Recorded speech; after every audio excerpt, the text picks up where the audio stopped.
ഹരിശ്രീ ഗണപതയേ നമ. അവിഘ്നമസ്തു. ഗുങ്കുരുഭ്യോ നമ. ശ്രീ മഹാദേവിയേ നമ. ശ്രീ കിരാതരൂപായ നമ. ഞാൻ KP ശൈലജ, മാത്തൂർമന.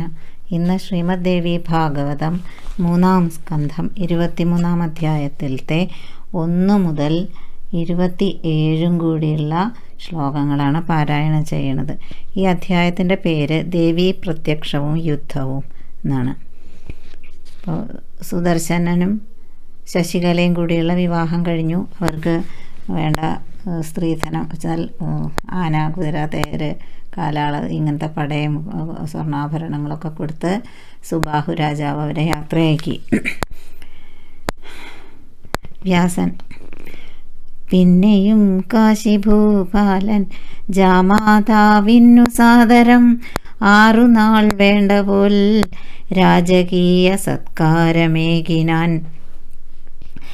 ഏവം വിവാഹ കാര്യങ്ങളൊക്കെയും തീർത്തു പാർത്ഥിവൻ സ്ത്രീധനം നൽകി മന്ത്രിച്ചു.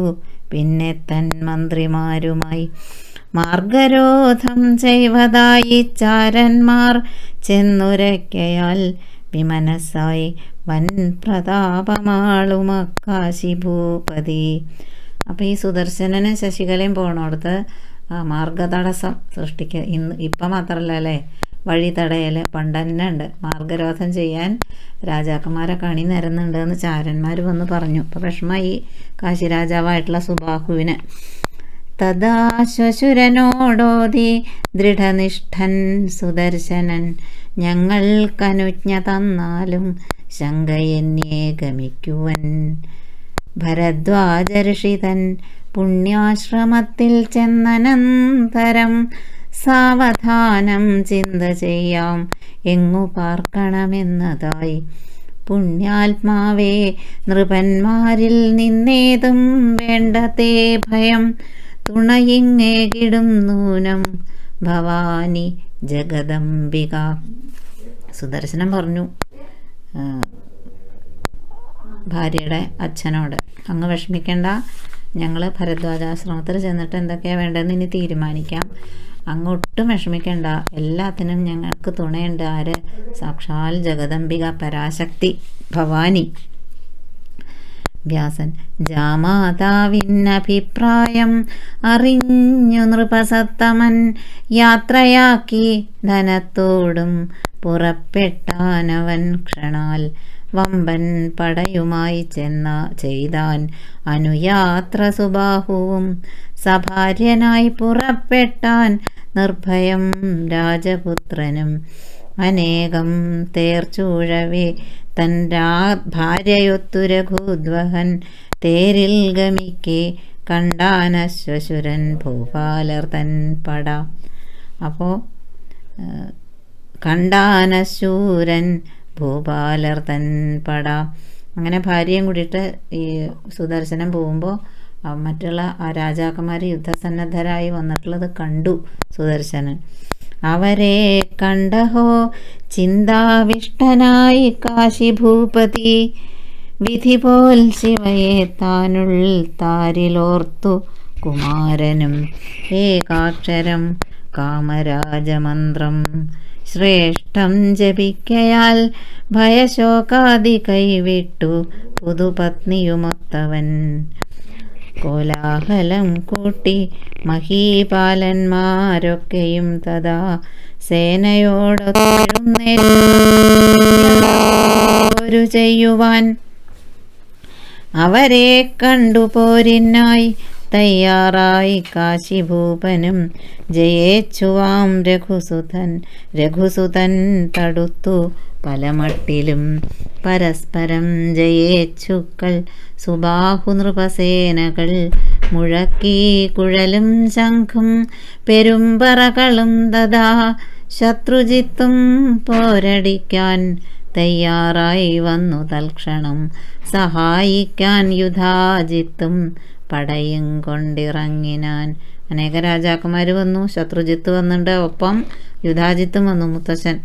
ചിലരെ കാഴ്ച കാണാനായി നിന്നാർ സൈന്യസമേതരായി. മുമ്പോട്ടാൻ ഞാൻ യുധാജിത്തു സുദർശനനു നേരിലായി.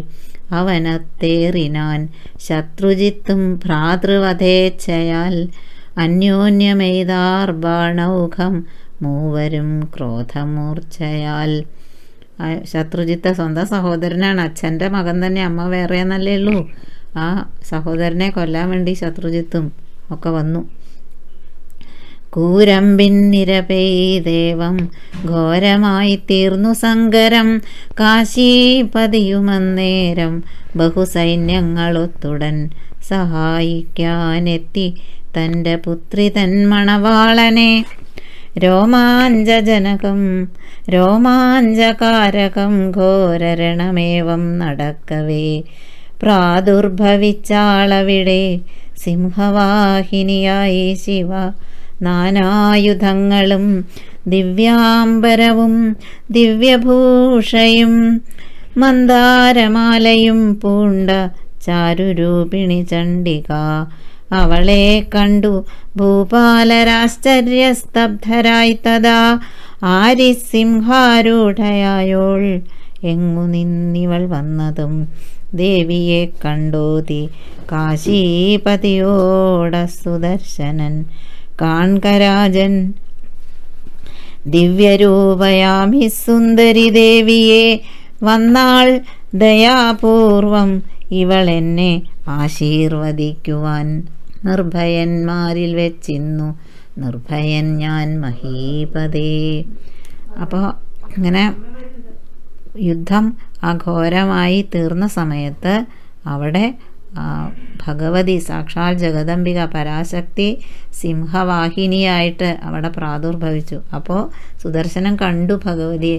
അപ്പോൾ പറയണം തൻ്റെ ഭാര്യയുടെ അച്ഛനോട്, എനിക്കിനി പേടിയില്ല, അതാ സാക്ഷാൽ ജഗദീശ്വരി വന്നിരിക്കണു എന്നെ സഹായിക്കാൻ.